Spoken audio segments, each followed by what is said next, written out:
সকাল ৯টা থেকে ভোট গ্রহণ শুরু হবে এবং ১টা পর্যন্ত ভোট চলবে। তারপরে হচ্ছে ১ ঘন্টা জুমার নামাজের বিরতির পরে আবার ২টা থেকে আমাদের ৫টা পর্যন্ত ভোট গ্রহণ চলবে এবং সেই সময়ের মধ্যেও যদি ভোট মানে সেই টাইমের মধ্যে যদি কোনো ক্যান্ডিডেট কোনো হচ্ছে প্রার্থী বা কোনো হচ্ছে ভোটার যদি কেন্দ্রে থাকে তাহলেও যতক্ষণ থাকবে ততক্ষণ আমরা ভোট নিব। আর হচ্ছে আমাদের প্রস্তুতি সম্পূর্ণ হয়েছে, আমরা ইনশাল্লাহ সম্পূর্ণ প্রস্তুতি, নির্বাচন কমিশন প্রস্তুত আছে ভোট গ্রহণ করার জন্য।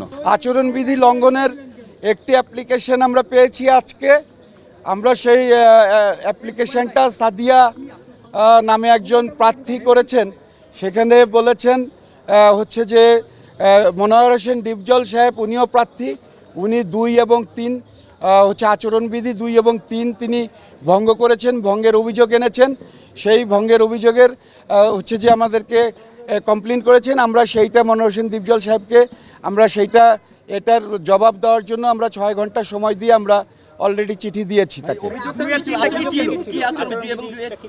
আচরণবিধি ২ এবং ৩ হচ্ছে যে কোনো প্রার্থী কোনো ভোটারকে যদি টাকা পয়সা অর্থকরীর যদি কোনো হচ্ছে যে মানে তাকে দেওয়ার বা তাকে হচ্ছে যে ভোটের জন্য এই অবৈধ লেনদেন করে তাহলে সেইটাই হচ্ছে ২ এবং ৩ ধারা আচরণবিধির ৩ ধারা লঙ্ঘন। এরকম একটা অভিযোগ উঠেছে হেলেনা জাহাঙ্গীরের বিরুদ্ধেও। হেলেনা জাহাঙ্গীরের বিরুদ্ধেও এরকম একটা অভিযোগ উঠেছে যে তিনি পাঞ্জাবি এবং টাকা দেওয়ার অফার করছে শিল্পীদের। সেটা আমরা এখনো অভিযোগ পাইনি, আমরা যেটা পেয়েছি কমিশন আমরা সেটাই দিয়েছি আমাদের কমিশন। আমাদের কাছে ওনারা আমাদের কাছে হচ্ছে যে পেন ড্রাইভে সেই ভিডিও ফুটেজ দিয়েছে এবং সেটা আমাদের কাছে আছে। হ্যাঁ, ৬ ঘন্টার পরে জবাব না দিলে কমিশন বসে পরবর্তী যে হচ্ছে যে আমাদের সংবিধিতে যে বিধান আছে সেই বিধান মতো আমরা পরবর্তী পদক্ষেপ গ্রহণ করব।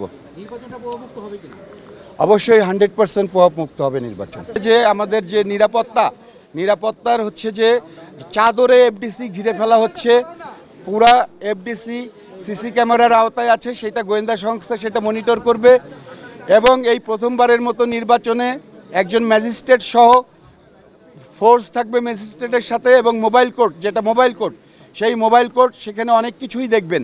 সেখানে কোনো যদি ইউটিউবাররা থাকে, সেখানে যদি কোনো রকম কোনো পয়সা কড়ির লেনদেন, অবৈধ লেনদেন বা কোনো প্রার্থীকে ভোট দানে বাধা দেওয়া বা ভোট দেওয়ার জন্য হচ্ছে যে প্রেশার দেওয়া, এই সব কিছুই ওই ম্যাজিস্ট্রেট এবং মোবাইল কোর্ট দেখবেন এবং পাশাপাশি সাদা পোশাকের গোয়েন্দা বাহিনী থাকবেন, তারাও বিষয়টা দেখবেন।